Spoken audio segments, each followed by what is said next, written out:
Here we go, ballers. So we got the early week for week 7. This week is going to be hard. This week, I'm probably going to be playing a lot of the late slate, like either Thursday all the way to Monday night, or Sunday through Monday, because otherwise, as far as running backs go, like, you have to pay up for Gurley this week if you're playing the main slate. But I'll just get through it. Yeah, tougher week than I've seen. So here we go, seen this year. So we got a quarterback. Jared Goff wouldn't be a bad play at 8,300. He did have a kind of down week. There are a lot of injuries, a lot of factors. He's playing at San Francisco, so it's a good matchup. Yeah, so you got to pay up a little bit for him. I think it should pay off. But $100 less than him is my play of the week on the main slate. We got Cam Newton at 8,200 against Philly. So Philly does a really good job at stopping the run, but a really bad job at stopping the pass. So they kind of funnel all the offensive production into the passing game. So I expect a good game from Cam Newton. Maybe, and he can always break off some runs. So gives you a decent floor. I think this week is his, potential, like, big play. This could be on the main slate, one of the shootouts of the week, really.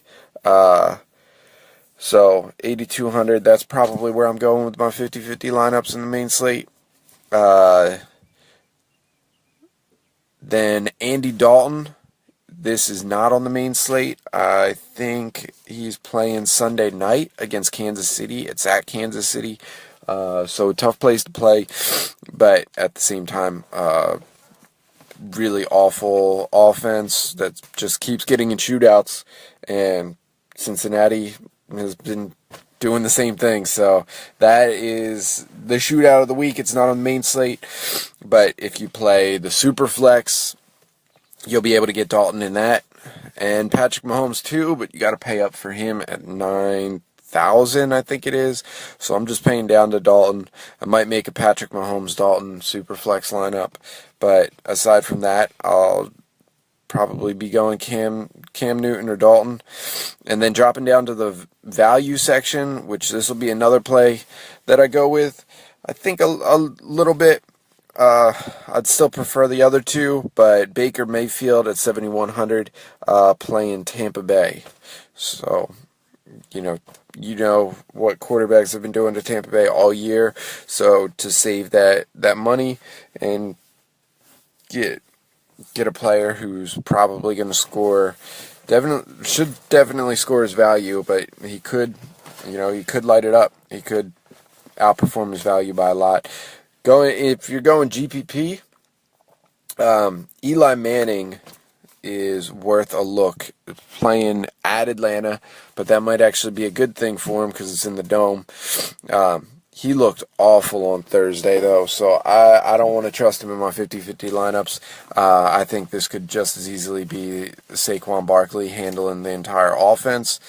I've got him in my one season-long fantasy league, so I wouldn't mind that. But, as a tournament play, it could be worth it. Going wide receivers.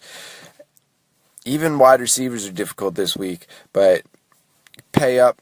If you're going to pay up, I'd pay up for Adam Thielen. He's matchup proof, 8,700. So he's expensive, but it's not like he's, 9,000 plus. So Adam Thielen, he's the number one wide receiver on the year. I'll take him any week.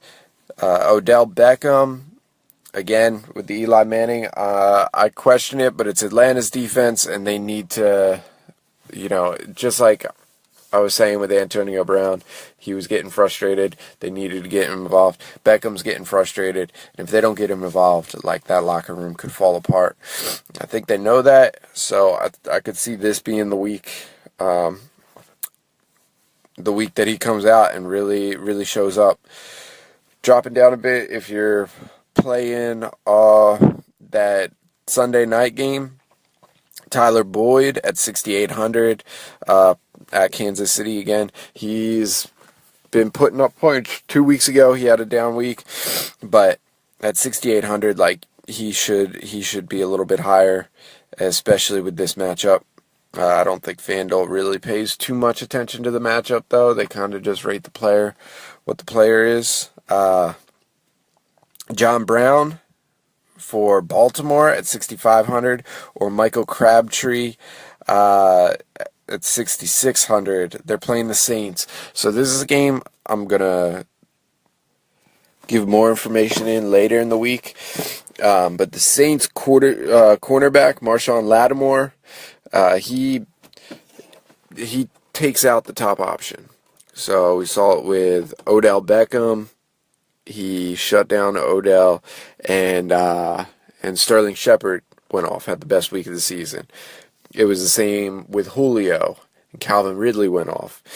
So I'm going to look into it, see, because they don't really have that number one. I mean, I think Michael Crabtree's the number one, but it could, I guess I'm going to look more into which one plays in the slot and which one plays out and which one will probably see the shadow coverage, whether either one of them will, and basically target the other one. So I'll get back to you later in the week on that. Dropping down to, some sketchier plays, but some value, which this week I probably will be going with a lot of value, especially when I'm playing the Sunday through Monday and paying up for these running backs. We got Marquise Goodwin, 5,500. He just had a nice outing. I wouldn't want to rely on it, but his price doesn't match how well he performed on Monday night. He's playing the Rams. Then Christian Kirk over on Arizona, 5,500 versus Denver. That's one of the targets I'm taking. He is playing Monday night, so you're going to have to go with that late slate. But I like him this week. I just think he's been getting the targets, and for 5,500, he's going to be worth it. And Jermaine Kearse at $5,000 versus Minnesota. Now, make sure Quincy Enunwa is at least out. Quincy Enunwa didn't play, and Terrell Pryor didn't play. So if both of them are out, he's a bet for sure to hit value. But yeah, if it's just Quincy Enunwa, that's still worth it. I'd still play him. And then I skipped over running backs. Went a little bit out of order, but let's go with it. Todd Gurley on the main slate. He's $10,200. But if you're playing the main slate, I don't think you can get away with not playing him, because there just isn't anybody else that's reliable on the main slate. He's literally the only player I'd want to rely on the main slate, which is why I want to play the late slate, at least have the Sunday night game in there. But the Monday night, and the London game is big. But anyway, so he's playing San Francisco. Main slate, I think you have to have him. Dropping down, we got Gordon at $9,000 playing in London. So this is like early Sunday morning. The game's at like 9:30 Eastern time. He is playing Tennessee over in London. So that game could get sloppy. They could just, rely on him to run it down. Tennessee, I think he's a great play any week, and the matchup's not too bad this week. Dropping down, the next two are the two main reasons that I want to play the later slates. We've got Saquon Barkley playing Atlanta. Atlanta just gives up crazy amount of points to running backs, and especially running backs that can catch the ball. Barkley is just set at 8,200. He's my top running back for the week, period. I think if you want to put Gordon at number one, fine, so be it. But at that point difference, saving $2,000 to go with Barkley, I don't think there's any way Barkley isn't at least the most valuable for his price running back of the week. It's just rough that he's not on the main slate, but you can use that to your advantage, go play on other slates, get Barkley in your lineup, and then drop down, get Joe Mixon at 7,700 at Kansas City. Kansas City just can't stop the run at all. Like, if Jacksonville had ran the ball, they could have won that game. Like, they were breaking off, 6 to 12 yard runs every single time, and then gave it to whatever his fucking name is. I don't know. I'm drawing a blank on his name because he's that forgettable, but their quarterback that they got a bench. Anyway, moving on. We got at running back, these are on the main slate, and this is kind of where you'll have to go down to, at least the way I see it, is we got Cohen, 6,600 versus New England. He's been taking over the Chicago backfield. If you haven't been season long, I would be trying to trade him. I would be trying to trade him this week, see what I can get.